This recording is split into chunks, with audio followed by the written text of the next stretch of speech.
Hello dear students, in this lecture we will study about the next property, that is aniline point.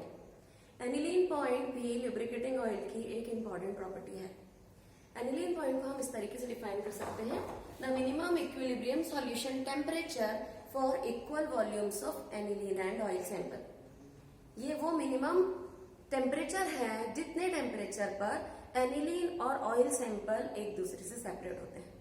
Aniline point की testing के लिए aniline और oil को equal volumes में लिया जाता है और फिर टेस्ट किया जाता है. ये टेस्ट मैं आपको भी बताती हूँ.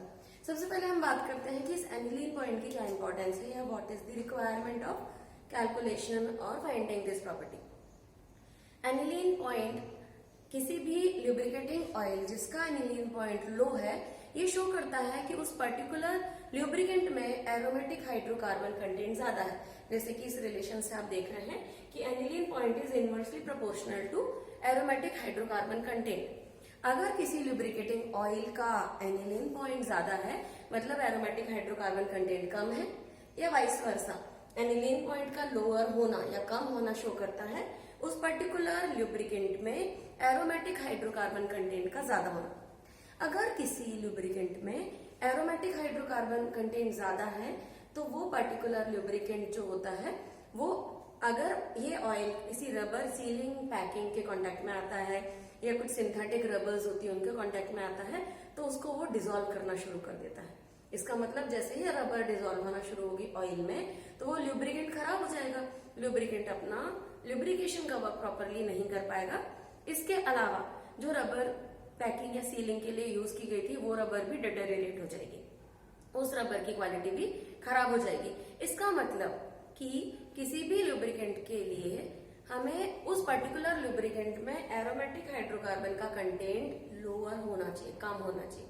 जितना कम एरोमेटिक हाइड्रोकार्बन कंटेंट होगा उतना ही कम रबर के कांटेक्ट में आने पर लुब्रिकेटिंग ऑयल से वो रबर की प्रॉपर्टीज खराब होंगी या सीलिंग या पैकिंग का डिसॉल्व होना भी कम होगा. लेकिन अगर ल्यूब्रिकेटिंग ऑयल में एरोमेटिक हाइड्रोकार्बन कंटेंट ज्यादा होंगे तो इस केस में वो रबर सीलिंग पैकिंग खराब होगी उस ऑयल के कांटेक्ट में आने पर, वो ऑयल भी खराब हो जाएगा, लुब्रिकेटिंग ऑयल भी डिटोरिएट हो जाएगी इसकी प्रॉपर्टीज भी, और लुब्रिकेंट अपना फंक्शन प्रॉपरली नहीं कर पाएगा. So it is desirable that aniline point of a good lubricating oil should be high.